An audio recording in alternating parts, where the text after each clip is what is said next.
அன்பான சகோதர சகோதரிகளே, தேவ பிள்ளைகளே, கிறிஸ்துவின் மனவாட்டிகளே, உங்கள் அனைவருக்கும் நம் ஆண்டவராய் இயேசு கிறிஸ்துவுடைய கிருபையும் சமாதானமும் நம்மில் என்றும் உண்டா இருப்பதாக. ஆமீன். இந்த நாளிலும் பரிசுத்தாவின் வெளிப்படுத்துகிற சத்தியத்திற்காக நன்றி செலுத்துவோம். இந்த நாளில் எந்த விசுவாசம், இந்த காரியத்தை குறித்து லூக்கா 19ஆம் அதிகாரத்தில் 9ஆம் வசனம் அதுக்கு மேலுள்ள காரியம் பார்த்தீங்கன்னா, இங்கே சகையு என்பவர்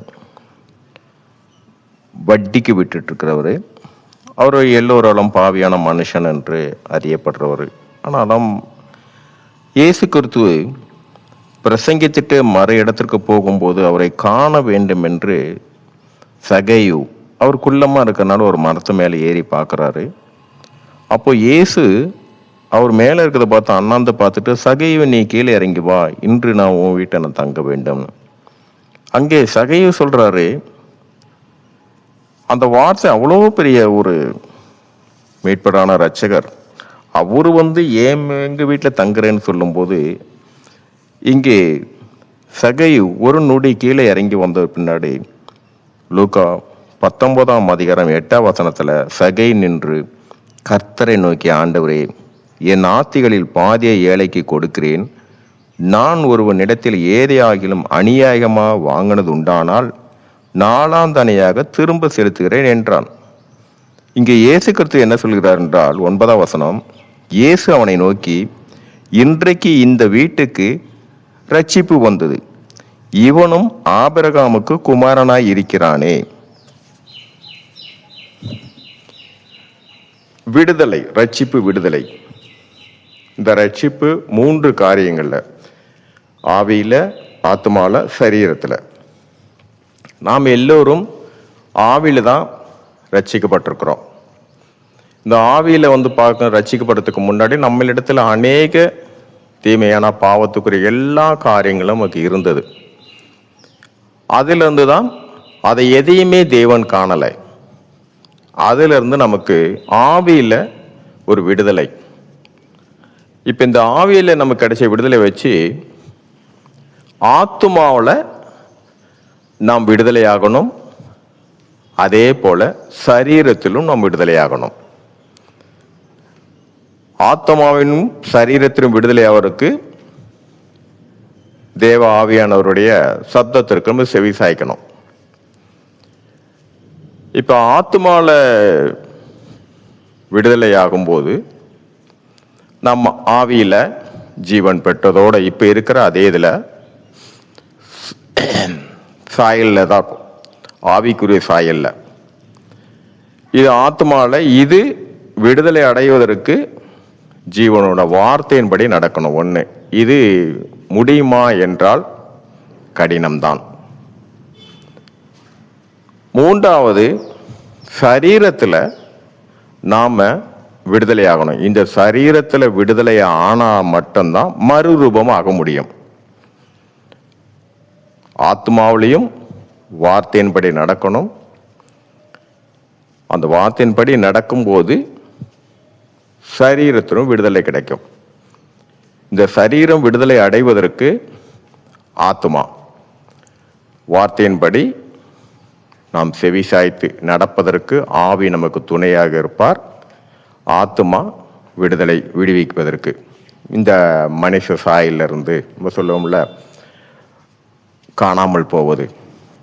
இந்த காணாமல் போவது ஆத்துமா விடுதலை அடையும் போது. அப்போதான் சரீரம் மறுரூபமாகும். இந்த 2த்திற்கும் இடையில நம்ம இப்பவும் நமக்குள்ள ஒரு பெரிய போராட்டம் நடந்துட்டு இருக்கோம்.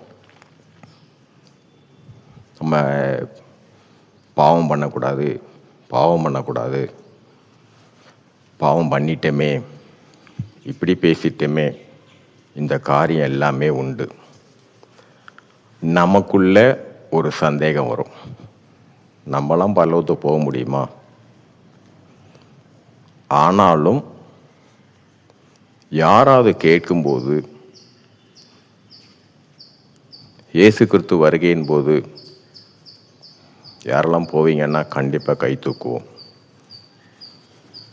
இது எந்த விசுவாசத்தில் நம் கை தூக்குறோம்? பாவம் நான் செய்துட்டே நான் போக முடியாதுன்னு சந்தேகத்தில் அவிவிசுவாசமாக இருப்பேன்.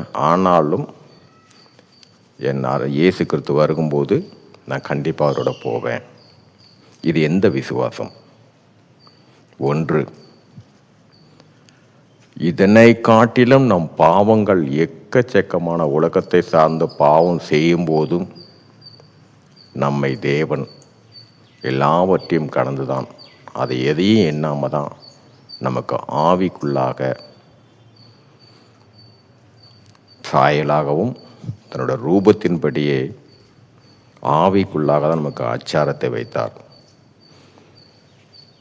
இந்த ஆத்மாவிலையும் இந்த சரீரத்திலும் நம்மளால அது முடியாது அப்படி எண்ணும்போது அங்கே என்ன நடக்கும் என்றால், அங்கே விரோதமான உலகமான அவிவிசுவாசத்தான் நினைக்கும். நாம் எந்த விசுவாசத்தில் சொல்கிறோம் தெரியுங்களா?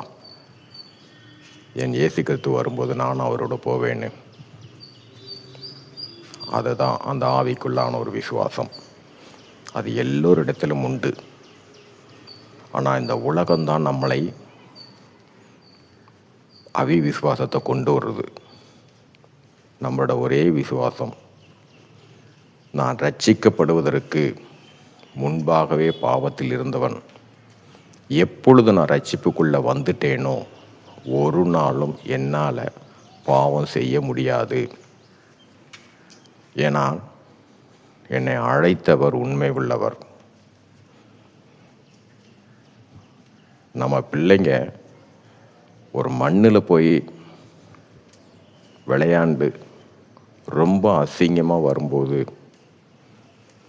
அது வரைக்கும் அந்த தாய் அந்த பிள்ளை விளையாண்டுக்கிட்டு இருக்கான்னு தான் நினைப்பாங்க. ஆனால் விளையாண்டு முடிச்சு அவன் வரும்போது பார்த்தீங்கன்னா அந்த ட்ரெஸ்ஸுலேருந்து அவனை பார்க்குறதுக்கே மேலே தூசியும் இதுமாக தான் இருப்பான். உடனே அந்த அம்மா கொண்டு போய் குளிக்க வச்சுட்டு புது ட்ரெஸ்ஸை போட்டு விடுவாங்க. புது ட்ரெஸ்ஸை போட்டு விட்டுட்டு அதுக்கப்புறம் அவன் மேலே கவனமாக இருப்பாங்க. மறுபடியும் மண்ணுக்குள்ளே போகக்கூடாதுன்னு, போய் விளையாடாத. இதெல்லாம் ஏன்னா அதே தான் இந்த பூமியில் இருக்கிற ஒரு தாய்க்கு இருக்கிற அதே அக்கறை தான். இதில் காட்டிலும் கோடான கோடி நம்ம மேலே அக்கறை வைத்திருக்கிற நம் தேவன் ஒரு நாளும் நம்மை பாவம் என்ற சேத்துல விழறதுக்கு விட மாட்டார். ஒரே விசுவாசம், நம்மளோட ஒரே விசுவாசம், என்னை அழைத்தவர் உண்மை உள்ளவர், ஒரு நாளும் பாவ செயலேன்னு செய்ய விட மாட்டார். அந்த விசுவாசத்தில் இருக்கும்போது தான் நான் பாவம் பண்ணிக்கிட்டு இருக்கிறேன்ற அந்த எண்ணம், இந்த உலகத்திலிருந்து வர்ற எண்ணம், அது நம்ம அறியாமல் நம்மை விட்டு விலகி செல்லுமே தவிர, நான் மீண்டும் மீண்டுமாக நான் எந்த காரியத்தை அதையே குறித்து நான் இன்னும் பரிசுத்தமாகணும் நம்மளால் ஒரு நாள் முடியாது. நம்மளோட விசுவாசத்தின்படி அவரால் மட்டும்தான். யாரை என்றால் நம்மை அழைத்த, நமக்கு ரட்சிப்பை கொடுத்த அவரால் மட்டும்தான் முடியும். இங்கே அதனால தான் ஒரே காரியம், ரோமர் 4 அதிகாரத்தில் 5 வசனம், இது ஒன்று மட்டும்தான்.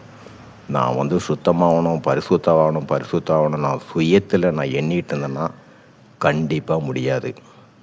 ஏன்னா உலகத்தில் எப்படிப்பட்டவங்களையும் ஒரு தீமையான பாதையில் ஒரு நொடி பொழுதில் நம்மை அறியாமல் நம்மை விழ செய்யும். அதனால் ஒரே காரியம், ரோமர் 4 அதிகாரம் 5 வசனத்தில், ஒருவன் கிரியை செய்யாமல் பாவியை நீதிமானாக்கிறவிடத்தில் விசுவாசம் வைக்கிறவனாய் இருந்தால் அவனுடைய விசுவாசமே அவனுக்கு நீதியாக எண்ணப்படும். ஆபிரகாமை போல என்ன நீதி? பரலோக நீதியாக எண்ணப்படும். இந்த ஒரு விசுவாசத்தில் யாரையும் பார்க்க தேவையில்லை, எனக்குள்ளே கிறிஸ்து இருக்கிறார்.